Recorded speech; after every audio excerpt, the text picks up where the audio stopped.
అంటే ఒక కార్యకర్తగా ఉండి తెలంగాణ జాగృతి అధ్యక్షురాలు కవిత కీలక వ్యాఖ్యలు చేశారు. తెలంగాణలో ఒక ట్రెండ్ నడుస్తోందని కవిత అన్నారు. పలు ఛానళ్లలో వచ్చిన కథనాల్ని బీఆర్ఎస్ నేతలు సమర్థిస్తున్నారని కవిత తెలిపారు. బీఆర్ఎస్ కు వ్యతిరేకంగా స్టోరీ వేసిన ఓ ఛానల్ పై కేటీఆర్ అనుచరులు దాడి చేస్తున్నారని ఆమె ఆరోపించారు.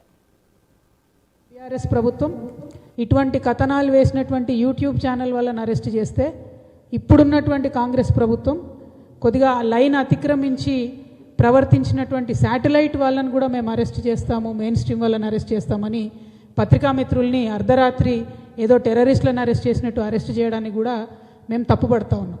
కథనం వేయడం, లైన్ అతిక్రమించడం ఒకటైతే ప్రభుత్వం సహనశీలత లేకుండా అర్ధరాత్రి పోయి అరెస్టులు చేయడం కూడా తప్పే.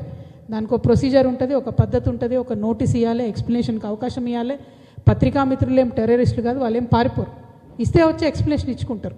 కాబట్టి ఆ ప్రక్రియను పాటించకుండా కాంగ్రెస్ ప్రభుత్వం లైన్ అతిక్రమించడం కరెక్ట్ కాదు. దీన్ని ఆసరాగా తీసుకొని బీఆర్ఎస్ పార్టీ నాయకులు వెంటనే ఆ జర్నలిస్టులకు అండగా వెళ్ళిపోయినారు. నేను బీఆర్ఎస్ పార్టీ నాయకులు సూటిగా ప్రశ్నిస్తున్నా. ఇదివరకు ఒక టీవీ ఛానల్లో మీ నాయకుల మీద స్టోరీలు వేస్తే పోయి అక్కడ దాడి చేస్తారు. ఇప్పుడు ఈ ఒక్క ఛానల్లో, శాటిలైట్ ఛానల్లో కథనాలు వస్తే మీరు వీళ్ళకి సపోర్ట్ చేస్తారు. అంటే మహిళల పట్ల ఒక ఛానల్లో స్టోరీ వేస్తే ఒక రకం ప్రవర్తన, ఇంకో ఛానల్లో స్టోరీ వేస్తే ఇంకొక రకం ప్రవర్తన బీఆర్ఎస్ పార్టీకి ఉండవచ్చా? ముఖ్యంగా నేను కేటీఆర్ గారిని ఈ ప్రశ్న వేస్తా ఉన్నా.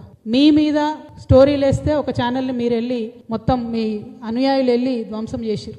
అటువంటిదే ఇంకొక ఛానల్లో స్టోరీ వేస్తే మరి ఆడబిడ్డలకు అండగా ఉండకుండా, మహిళా ఐఏఎస్లకు అండగా ఉండకుండా, దళిత ఆడబిడ్డలకు అండగా ఉండకుండా మీరు వత్తాసు పచ్చుకొని ఒకవైపు మాట్లాడడం అన్నది ఎంత. గుంటూరు జిల్లా పెనమాకలో ఘరానా మోసం వెలుగు చూసింది. శ్యామల అనే ట్రాన్స్జెండర్ విజయలక్ష్మి అనే మహిళతో కలిసి మోసానికి పాల్పడింది. నల్గొండకు చెందిన సందీప్ రెడ్డి అనే వ్యక్తికి విజయలక్ష్మిని ఇచ్చి శ్యామల వివాహం చేయించింది. ఆర్థిక పరిస్థితి బాగాలేదని నమ్మించి 5 లక్షలు ఎదురు కట్నం తీసుకున్నారు.